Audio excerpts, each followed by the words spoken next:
Hello everyone, and welcome to the South Coast Young Planners Network Bird Aware Solent webinar. This is the second in our local series for the South East region. I'm Laura Archer, I'm a planner at Barton Wilmore, chair of the South Coast Young Planners Network and RTPI Young Planner trustee. I'm really passionate about giving young planners a platform, and we as a committee of working hard together during this time to create ways of connecting with other professionals, this webinar being one. Today, we're using GoToWebinar, and you will see a chat tab on your screen. If you have any questions as we go through, please do submit them. At the end of the presentation, we will aim to have around 20 minutes for questions and answers. And there will also be a feedback survey emailed to you after this webinar, and we would really appreciate it if you could fill it in for us. So now I'm excited to introduce our presenter for today's webinar, Anna Parry. Anna has been a partnership manager for Bird Aware Solent since January 2017. Prior to that, she managed a partnership providing support to low-carbon startup companies and also spent 15 years working in waste management, leading on campaigns promoting behaviour change and recycling. She has a degree in economics and geography and a master's in environmental resource management, both from Portsmouth, where she now lives. The Solent coast is fortunate to have around 125,000 internationally important birds return to its shores each winter, and Bird Aware Solent is an initiative to raise awareness of the birds that spend the winter on the Solent so that people can enjoy the coast and its wildlife without disturbing the birds. So I'll now hand over to Anna to tell us more about the project and what it means for us planners. Thank you, Anna. Thank you, Laura, and thank you very much for inviting me to lead this webinar. As I explained to you when you first contacted me, I do love my project and I love talking to new people about it, so I'm very pleased to be doing this. I'm going to switch off my webcam and run through the presentation with everybody. So, thank you very much for having me today. I am the partnership manager for Bird Aware Solent, and just for the avoidance of doubt, I always like to start a presentation by being very clear about where the Solent is. So many times I've gone to a presentation and someone's actually failed to mention exactly where their place is. So for the avoidance of doubt, we cover the area from Hurst Castle in the west to that's sort of New Forest Way, to the Witterings, West Wittering, just past Chichester to the east. And we cover the northern shore of the Isle of Wight, from Fort Warden Road near Colwell to Whitecliff Bay near Bembridge. And that's 254 kilometres of coastline if you work your way up and down all the estuaries and bends. It's a really special place, not just because so many of us live and work here, but it also has special protection areas within it. 3 of them we have in the pinky purple colour, the Solent and Southampton Waters one. In the blue colour, we have the Portsmouth Harbour one, and in green, we have the Chichester and Langston Harbours SPA. They were largely given their SPA status for the safeguarding of the important winter birds that return here every year. So each year we have returning to us 125,000 waders and wildfowl. They make incredible journeys to come here. They come from as far as the Arctic coast, and they make our coast very, very special and of worldwide importance for these birds. Before we get fully into the presentation, I just want to introduce you to some of the quirky things about the birds that kind of fascinate me. So in the top, we have the Shellwork. It uses rabbit burrows to nest in, which is kind of an unusual technique. And for 4 weeks of the year, they have such a heavy molt that they leave themselves very vulnerable because they're actually unable to fly, because they don't have enough feathers to get the lift that they need. We have the Sandling in the bottom. He travels over 3,000 miles to spend each winter on the Solent coast. He does what he needs to do here, and then it's straight back to Siberia for him for his summer. I have the Turnstone at the top of the page. They are really, really mighty and strong. They can move stones. They can literally turn them over that are the same size as them, and they do that so that they expose the creature living below them that they then like to eat on. And we have the Dunlin, which gets my personal vote of favourite because it's a really hardy little determined thing. It travels all the way to and from Russia each year, but it only weighs about the size. It weighs about the same as a kiwi fruit, and I think that's quite incredible for it. So Why do they come here? They come here because we have some great food sources for them in our local muds and on our coastline. They need to capitalise on that. They need to spend as much time as they can feeding, build up their energy reserve when you think that they've arrived here tired from their migration. And then they need to keep that energy reserve up to survive our cold weather over the winter, and then further enhance that energy supply so that they are fit and healthy to take their migration for their summer breeding. And when they arrive at their summer breeding site, they need to have been sustained enough over the winter that they arrive in good health to have a successful breeding season. When the birds are with us, if they are disturbed, it has two main impacts upon them. Firstly, they waste energy while they wait and watch and even perhaps have to walk or swim or fly away. So that's a complete waste of energy for them. And they also lose valuable feeding time. So it has two main instances that impact upon them. Now, the picture here is what everyone thinks of as bird disturbance, but we actually find that that's not very helpful, because this is a more realistic situation where you have a couple of people walking along, they have a dog with them that's close at heel, there's nothing untoward about anybody's behaviour here, and what you'll notice is that there's a bunch of sandling sort of quite low on the coastline. And as they get closer, probably still completely unaware that the birds are there, the birds are disturbed and it's caused a major flight disturbance for them, wasting energy and losing out on feeding time for them. Local ornithologists were noticing that there were more and more instances of this, and they were becoming increasingly concerned. So around 2008, this sort of local hearsay, this local picture building was becoming more and more noticed, and it got to the point where local authorities in Natural England said, we really need to understand if this is real or not. So under the brilliant caretaking of the Solent Forum, Footprint Ecology were contracted to undertake some research for us, and they undertook 3 phases of research between 2009 and 2013. All of their research went on to be peer reviewed and was exceptionally good standard. And 4 of the main findings, I'm just going to read them out to you. They found that with the planned new housing, visitor numbers would increase on the Solent coast by around 13% in 15 years. They did predict an increase in the impact this would have on the birds, both in terms of mortality and then obviously subsequently the population numbers over time. They noticed that 71% of all the disturbance caused to the birds was by people either walking or walking with a dog. But for me, the most interesting part of all the research and the whole crux of the partnership that we are working with is that they found that the level of disturbance to the birds isn't determined by the actual number of people who are present, but it's determined by how they're behaving. The results of that research led to the forming of the quite horrifically named Solent Recreation Mitigation Partnership. And you can see all the members there. There are 19 different members. We have 14 local planning authorities. We have 1 county council, and we have 4 nature conservation bodies. The first thing they did was they appointed a chair, and it was felt really important amongst the group that they had a senior member of staff and that they had a planning background, because they understood that this was housing related project. You know, the Natural England were now saying on the results of the research, house building locally would not be able to continue because of the in-combination effect.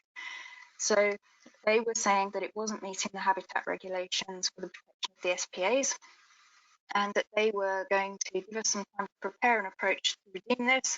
Otherwise, they would start to categorically object to every single residential planning application that came forward after 2017. So the group were together, they appointed a senior planner to start to resolve this, and I'm sure you can appreciate that from 19 partners with quite different angles that they come from, there was a lot of guiding leadership and sort of taking a pragmatic approach was needed. So initially what they did was they set up an interim measure. This was an interim strategy that concentrated on putting a few rangers in post over winter so that they could go out, meet with the public, and use engagement techniques to talk to them about the birds, about the work that we do, about the importance of giving the birds that little bit of extra time and space around them to let them carry on with their natural behaviours. So they were asking people to make very small behaviour changes to accommodate and cause a massive impact, a positive impact on the birds. But this really just gave the partnership time to think, time to work, time to plan, time to put together a full mitigation strategy. And some of the issues that they had to work through whilst doing this preparation included things like within the local authority areas, there were vastly different property values.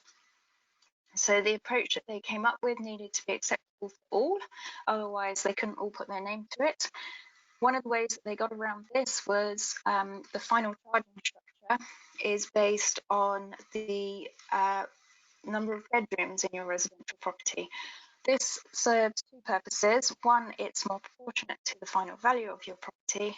And secondly, it's a lot more proportionate to the potential disturbance that you might be causing.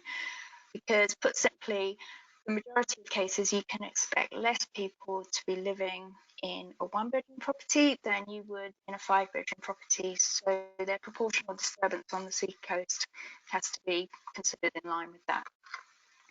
Another thing they had to overcome was different political agendas. We, at the beginning, were often banded about as the bird tax, and I can see why. If you are a local authority and you're facing huge economic development issues, you're facing regeneration issues, you're facing homelessness, you're facing all sorts of issues, and suddenly you find out that the birds are considered all important. It took the senior team a lot of very high-level meetings with senior politicians to win them round, and what was required was that constant professionalism from these planners to really put the case across and win them round. We do still occasionally hear that, but far less now, I'm very pleased to say. We also have the Isle of Wight within our area. It's a fantastic coastline, really important part of everything that we cover, but including an island, it does take extra consideration. So even things like when we put together the agendas for the meetings, we have to make sure that they're easy for them all to reach and to come to. We also have, and I'll come to this a bit more later, we've set aside some new areas where people can walk their dogs and the like. And to date, we've been unable to source one of those on the Isle of Wight. So where someone in Portsmouth, it might be fair to them to suggest that they might like to take their dog for a walk in Gosport. You couldn't really realistically be suggesting that to someone on the Isle of Wight because obviously there's the water in the way. So it takes extra work to involve them, and we've done a lot of work with them, and they are fully on board with us, which I'm pleased to say. We have a proximity issue. Winchester and Turnstone Valley are both our partners, and neither of them have any coastline. So selling them the notion of a recreational coastal disturbance project that they would have housing have to pay into, that's a difficult sell. So luckily we were met with very understanding planners there who understood, they completely from day one understood the whole concept, they understood the need for it, they understood that this was a strategic approach that was bringing things forward, and so be it if the zone of influence touched on their areas, it was important and they were behind us on the scheme. We have another issue with Bagham Harbour, just to the east of our area, such that those at the very far east of our zone of influence can find that they're putting in a planning application for a site that is covered by our zone of influence and the zone of influence for Bagham Harbour. What we had to do was decide that it wasn't fair that they paid into both mitigation schemes in full. Basically, on the rather pragmatic approach, you can't be causing disturbance in two places at once. So what we did was they still pay into both schemes, but they only pay half level to each scheme, and that seems a lot fairer approach. Once we'd put many of our ideas together and focused on the strands that we were taking forward as mitigation, We did rounds of public consultation. We met with landowners, we met with property agents, we met with developers. We hosted these sessions on the mainland and on the Isle of Wight. And we were really trying to make sure that we were finding something that they could work with, that they were happy to support. Because at the end of the day, if none of the developers choose to take up this partnership, then it really can't perform.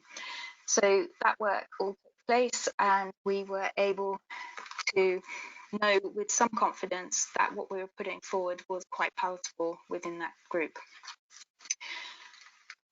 The result of all that work meant that we ended up with a strategy that all of us, all 19 partners, were able to put their name to, and that really is quite an achievement. And I'm glad to say that while all that work was going on, they also did some work to rebrand our partnership. So it went from Solent Recreation Mitigation Partnership to the much more understandable Bird Aware Solent. The feedback from the rangers had been that when they were out and about on site branded as Solent Recreation Mitigation Partnership, they were speaking to members of the public. Members of the public would start asking questions like, well, what's that? Who needs that? Why is that funded? Where is this new development? So they were instantly finding they had a communication issue that wasn't helping. They were perhaps 4 questions into a conversation with a member of the public, and it was all going downhill and no one had mentioned a bird yet. So having the rebrand for us was a massively important engagement tool, and it really helps frame everything that we do. It's that simple call to arms, be more bird aware. All of that led us to take to the Partnership for South Hampshire. At the beginning of December 2017, we took to them our full strategy. The strategy seeks to mitigate all housing that's planned until 2034. So during that period, it will take its income, and the whole financial model is based on then working for an in perpetuity element, which has been agreed with Natural England as 80 years. The purpose of the definitive strategy is to create a coastline where people's recreation does not impact on the overwintering birds. And the way that we do that is we use a tool, we use 6 large tools for mitigation, and I'll run through each of those in turn. But on top of the tools that we're using, we're very heavily monitored. We need to make sure that we are delivering enough mitigation. And we also need to ensure that we're not over-delivering, because the developers are paying for this. They're paying to keep things at a baseline. They're not paying to resolve all issues that ever were. So we need to make sure that we're hitting the level about right. And I've put the picture of the chap in the coat there just to remind you that the birds are here over winter. A lot of the work that we do takes place in all weathers, and unfortunately for the monitoring team, that means that they have to come out in all weathers with us as well. So it's lovely to talk about it on a sunny day, but the reality can be quite cold and wet for when we're out and about on the coast. So the tools that we use, the first and most important one is our ranger team. We have 5 full-time rangers, and they are supported each winter by 3 seasonal rangers. Their role is really to be out and about, be a visible face. They talk to people that they meet on the coastline. They tell them about the birds. They excite that spark of interest and connection with the birds. So many times they get feedback from people that say, oh, I didn't know about the birds. Oh, I didn't realise they were special. I didn't realise they were important. And what they find then is that when the person has had someone take the time to explain all that to them, they become more interested in them. They take a great appreciation for the specialness of the area that they're privileged to visit, and then they want to take on some sort of custodian type role, and they are happy to play their part in moderating their behaviours to allow the birds that space that they need. So some of the behaviours that they ask people to adhere to are sticking to footpaths. They ask them to keep dogs too close cool. They ask them to move away from the waterline and just move further up the beach. All these little things, people can still come and fully enjoy the beach, but by moderating their behaviour very slightly, massively positive impact upon the birds. The rangers that work the full year, they also undertake a lot of public events. They are creating a schools programme. They help with all of our social media. They collect a lot of data when they're out and about. They spend part of the summer analysing all that, understanding any behaviour changes, and they also get preparing for the next winter season. They're a busy team. We have a lot of communication work that we're doing, and giving us the branding, the Bird Aware branding has allowed us to have that sort of professional quality and finish so that we can be taken seriously by members of the public we meet, any stakeholders, any peers.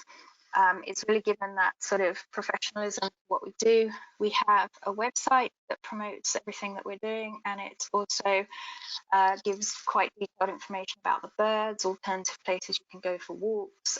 There's a lot going on there, plus a regular blog section. And we have a leaflet that we hand out to people. The leaflet is in the bottom corner, and you'll notice there's birds on it. The way it folds up, when it's presented to somebody on the coast, they can start to see the birds, and often we're able to point out one or more there and then. And the idea is that they keep the leaflet because we're all intrinsically of that sort of collector spirit. So we want to see if we can tick them all off. It becomes like one of those I Spy books. People want to tick them off. So that gives that leaflet a bit more longevity. They won't just pop it in the first bin or just leave it hanging around in their car. We have a coastal code. This one here is for walkers. Some of the pieces of work that we're starting on at the moment is identifying the next user groups of the coast to create more coastal codes for, working in partnership with them and any clubs or anything they work with. If you read through that, you'll notice that the language is all positive. It's asking for things. It's not saying thou shalt not, thou must not, never. You won't find any of that negative language in there. It's all advisory or positive. And that's quite important for explaining to people what we want to do while still keeping them happily involved in working with us. Dogs on the coast are a major cause of disturbance, and what the baseline research showed us was that 47% of all major flights, so that's a flight of 50 metres or more, they involve a dog in some way. Now, traditional responses to dogs have been very negative, very dismissive, very authoritarian. But we have realised as a group that if we were to meet the needs of the dog walkers, actually understand what they want, help them and win them over to our cause, we could completely over-deliver the project by just winning around this group of people. So we've done a lot of peer research, and we like the approaches of some of the new leaders in this area. So they would include ones like Dorset Dogs and Humber Hounds. And we have been in the process of recruiting a dedicated officer to work on dog initiatives. Due to the virus, we've had to delay on that at the moment, but we're hoping to get that advert out over the summer. This person will be full-time, and their role will be quite far-reaching. So everything from working with puppy training groups so that they can get those required behaviours in right from the beginning, to leading dog walks to show people different techniques of keeping their dog entertained whilst they're out and about. And we're also hoping that they'll lead the work that they do, that we want to do with the dog community, to make sure that their walks are engaged and fun and safe, but they also provide that little bit of extra space for the birds to carry on their natural behaviours. I mentioned before in reference to the Isle of Wight that we're providing some alternative sites, or providing or enhancing alternative sites. We have funding from the Local Enterprise Partnership under the Growth Deal to support 5 of these. 3 have already been delivered and they're on the screen. They are looking to make the sites more accessible to people. So some of the enhancements have centred around making sure that there's more car parking space, or making sure that the pathways become all-weather pathways. What we found is some people who use the coast, particularly with the dog over the winter, say that they never come to the coast in the summer. They always go to whatever park, but then once the weather turns and it starts to get muddy, they don't want to put a muddy dog back in the car. So they move to coastline. Now, if we could make sure that their dog could still have a fully enhanced walk and that they weren't getting so muddy because the pathways are all weather surfaces, then great, they may not come to the coast, and they could help us reduce our disturbance numbers, and we can still make sure that their needs are met and that they've got the walk that they're enjoying. And we've also done a lot of work to make sure that these are wheelchair accessible. So particularly at Alva Valley and Shorebirds, that's been something that's worked very well.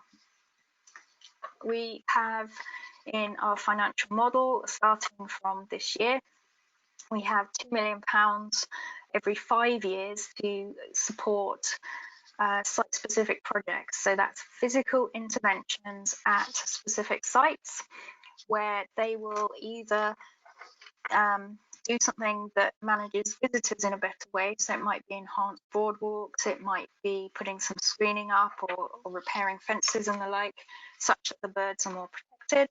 Or it could be something that specifically works towards aiding the birds. It could be a roosting area enhancement. It could be a bird refuge. Or the final thing is that we look to support our communication initiatives. So could it be a bird hide that was also filled with our messages and information about the birds? So we're looking to support those sorts of projects. We did a call for projects last year, and I'm pleased to say that we have the first 3 years of projects all fully lined up and ready to go, and that's quite exciting. And we're working with Arcadian Ecology, who are part of the Wildlife Trust, and they'll be monitoring those to make sure that they are providing adequate mitigation in the way that we hope they would, and that will be an important part that feeds back into when we next assess the projects that come forward. So over time, we're hoping to know that yes, boardwalks work, or yes, fences are very effective, but perhaps the birds hide aren't. So it's that constant loop, that constant feedback for trying to improve on our knowledge of how we do this efficiently. So all of these works are categorized in this sort of financial model. We are running at just short of £2 million per year. Over half of that goes to an in perpetuity funding pot, and that's there to build like a pension pot would, such that it can carry us through our 80 years worth of in perpetuity requirements. Our major expenses outside of that are the site-specific projects and staff. We also spend some money on the monitoring work I was talking about. So how is this paid for? We use the developer contribution scheme. It's quite standard for this sort of thing. It was found out that through the baseline research that 75% of all the people visiting the coast have started their journey within 5.6 kilometres of the coast. And that was deemed acceptable then by the whole partnership, and that England endorsed that we could set that as the zone of influence. So that means that anybody who wants to bring forward a residential planning application in that area has to meet the in combination effect of disturbance to meet with the habitat regulations. We are an opt-in scheme. You are very, very welcome to meet your in combination requirements yourself if you can come up with a bespoke scheme. And we do. We sometimes encourage developers to speak with their local planning authority in Natural England to see if they can come up with something unique to them. We are an opt-in scheme, and the vast majority of developers do. In fact, I only know of 2 schemes that haven't. And to date, since we started taking the interim collections in 2014, we have 22,500 residential developments have come through our scheme. We are charged on a sliding scale based on the number of bedrooms, as I mentioned. So if you are a 1-bedroom property, you'll find that the fee is 356, going up to a 5-bedroom that's 927, and those fees are reviewed annually in line with RPI. On the whole, we've found that developers have been very positive about this, very supportive. They now know that from day one, when they're planning a development, they can factor in these costs. They know they're quite clear from day one. The costs are there, they're outlined, they can put them in any budget proposal, any model for profitability. And they also know that we've got a proven record, and it's been tested a couple of times through planning inspectors. They know that we've got a proven method to help the vast majority of them meet the in combination requirements that they have. Where we do have people who query it a bit more, they are those that are bringing forward a development along the sort of design, like the grand designs type development. So they are perhaps a very keen, but rather inexperienced developer. They are already finding that their costs are escalating above their original budget, and then quite late in the day, they often find that there's this additional fee for the birds. Again, we're happy to talk with them, and we always encourage them to consider their own bespoke approach, but to date, again, they tend to follow us.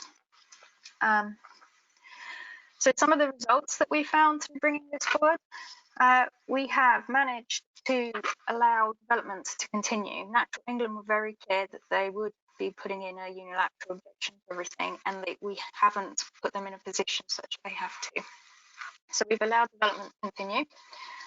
We are protecting the birds. The birds are getting a voice for them, and their needs are being represented, and they are having a better experience with us for that.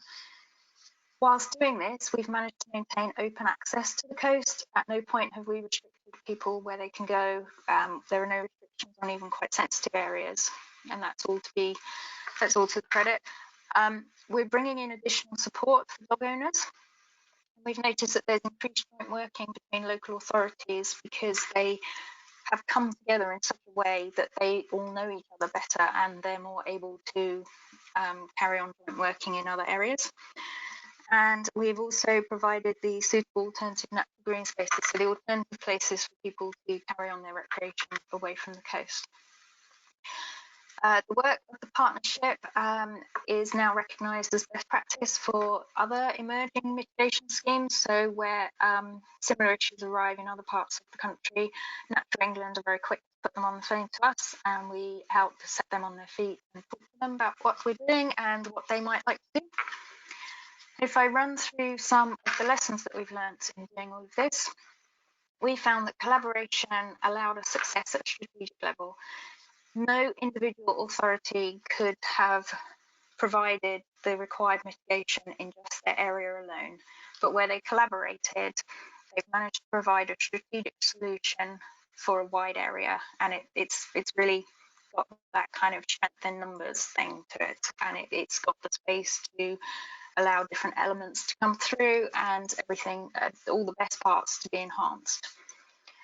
Meeting the diverse needs of the group brought together a really robust approach. So where we had quite differences of opinion around the table, when we are battling through various issues, we're putting together the strategy that we put forward. Because so many points have been debated and pulled apart and put that together much stronger, we found that our final version is very robust. It certainly wasn't a whole meeting of like-minded people who came up with something that wasn't particularly tested. This is a very robust approach, and that stood us in good stead both politically and with any sort of planning appeals.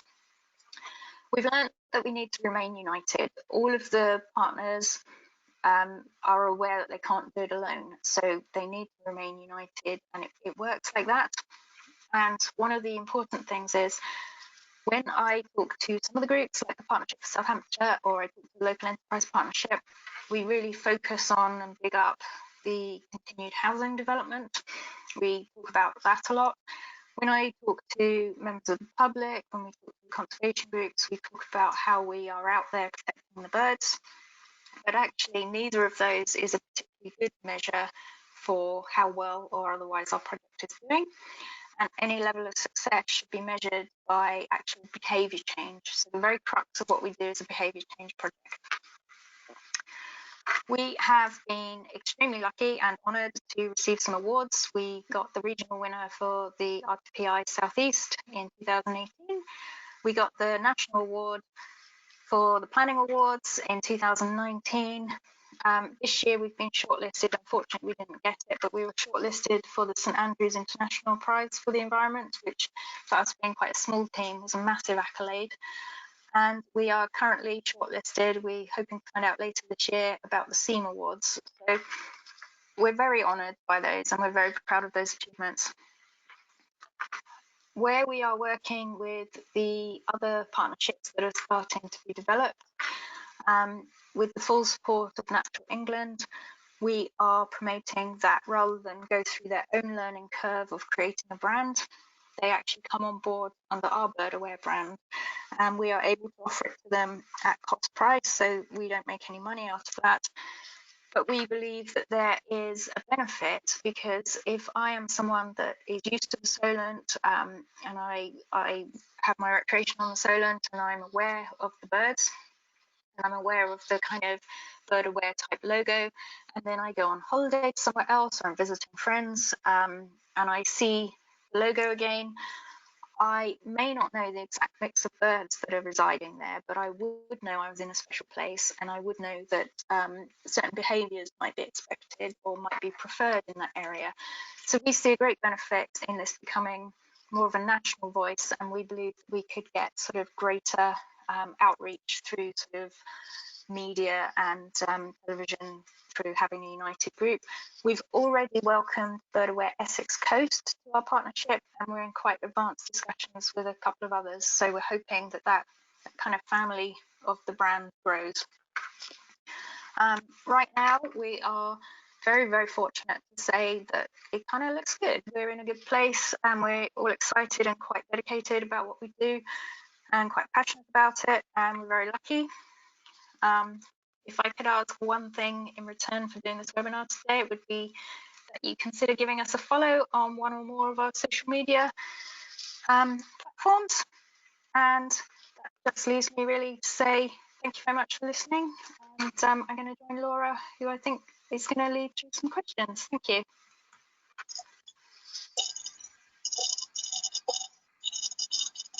Yeah, hi Anna. Yeah, thanks very much for that presentation. It's really good to hear about your project, and you're definitely passionate about Bird Aware Solent, which is great, and it really comes through.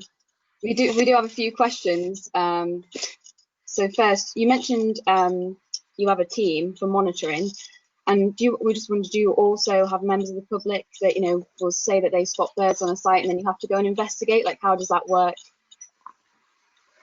So the monitoring work is always tendered, so it's taken by independent teams who don't necessarily have the skill set or the resources to run around doing all the monitoring. You'll see our published monitoring on our website if anyone's particularly interested in it. You can also see a programme of our planned monitoring, so you'll see the sort of programme that we're following. Last year we ran our very first sort of citizen science project, the Great Solent Bird Watch, where we asked people to collect data, tell us what they'd seen, spend that extra time looking at the birds and send it in to us. Right from the outset, we knew that the uptake of that and the sort of statistical reliance of it wouldn't be very good. The main purpose of that exercise was to invite people early in the season to stop and take a moment and actually realise that the birds are there, because that comes back to the feedback that we had from the rangers, saying that people say, oh, I just never really knew they were here. And then it was something nice to hang quite a lot of publicity around, do some press releases on. We had a photograph competition with it, and it caused a lot of interest. We were hoping to run it this coming winter. We're having to think with sort of social distancing and the like. We're hoping that we can still do it. We do get members of the public phone us up about odd birds and the like. Always interesting. Always happy to see people's photos. Always very pleased when they let us share them on Twitter and the like. But our main monitoring is done by professional organisations who I know often rely on local people to collect some of the data for them. Okay, brilliant, thank you. Another question, how effective have your mitigation measures been? And so have you seen a rise in birds since the project has started? Using bird numbers, I think a lot of people think that that's the key to it all, the bird numbers, are they going up, are they going down? but we actually only have the birds for 6 months of the year, so we can't really be responsible for what happens to them when they're off in the Arctic. We do hear that there's sort of cyclical issues with them off in the Arctic. So apparently it's all down to the lemmings. If the lemmings have a good breeding year, the Arctic foxes prefer lemmings. If the lemmings don't have a good breeding year, the Arctic foxes still need some food, so they take all our little fledgling before they come back to us. So the actual bird numbers for what we're doing don't paint a particularly clear picture as to whether or not it's working. What we're using is this initial 5-year monitoring plan to understand about the behaviour change, and that comes back to my point saying, yes, we're helping keep development going, yes, we're speaking up for the birds, but how we're going to be measured is behaviour change. And we haven't quite finished that initial 5 years that we're plotting through, but initial signs are showing that people's level of awareness of both the birds and recreational disturbance issues are starting to rise, and that's great.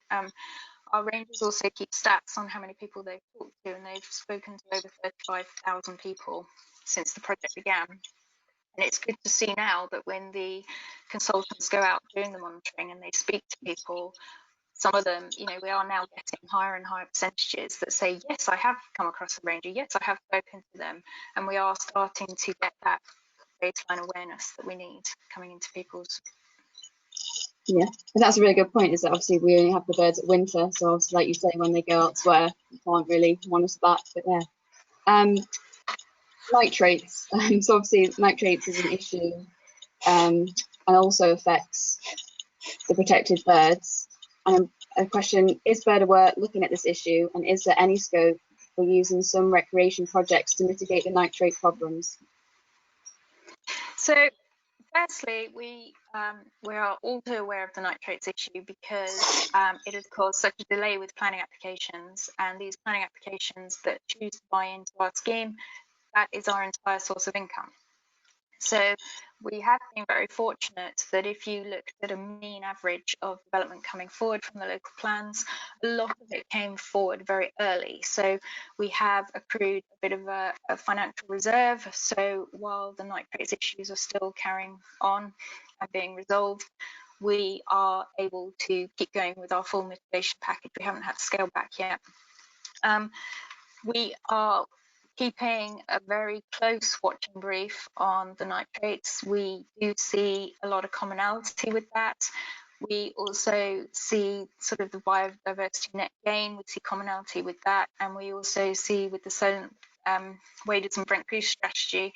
And we feel that so long as we are all talking to each other and letting each other know about opportunities before they're sort of signed, sealed, and delivered, then we can use joint working to capitalise on greater outputs and sort of blended projects that are able to achieve so much more than they could if they just did that sort of silo working. Like you said in your presentation, working together really does help the project. So yeah, it's a good point. We just have another question come through.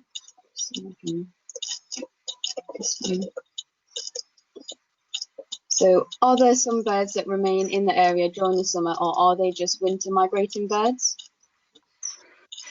Yeah, so there are some important birds that stay in the summer. You will have the tern populations, particularly the little terns.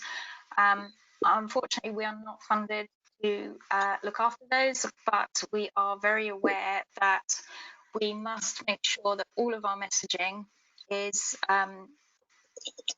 good for all the birds. So nothing that we say would be contrary to any advice that should be given about how to behave around those. And we never particularly harp on about between the 1st of October and the end of March, you must, or we would like you to. We just give it as general advice. So nothing that we do will kind of harm them. In fact, we hope it will promote their success while they're with us. We also work quite closely with teams that are monitoring them and looking after them. And if you go on our Twitter, you'll see that the rangers were out with them doing surveys last week. So we do work with them. In terms of our winter birds, a few do stay, a few stay each winter, but they are often the birds that didn't have such a strong, successful winter and therefore didn't consider themselves healthy enough to take on the quite ambitious migration.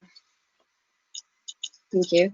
And that's all the questions that we've received have been answered. Just like to thank you again, Anna. That was really interesting. I think a big way to take away is, you know, what you are doing, sort of thing. You're speaking to a lot of people and working together in partnerships. I found it really interesting how you spoke to dog walkers and just even like improving the footpaths as well. So all year round people can enjoy and use the coast. Is a really positive impact, I think. So thank you. Thank you. And thanks for your time today. I really enjoyed it. It was really good. Thank you.